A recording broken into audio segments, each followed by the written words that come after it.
আসতো বেশে হজরতে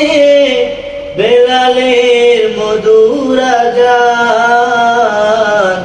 আসতো বেশে হজরতে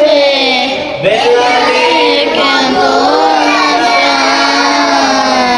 যে আযানে ছিল এমন প্রেম মুগ্ধ রমান, দয়াল নবী পিছে নামাজ পড়লে কেমন হতো, দয়াল নবী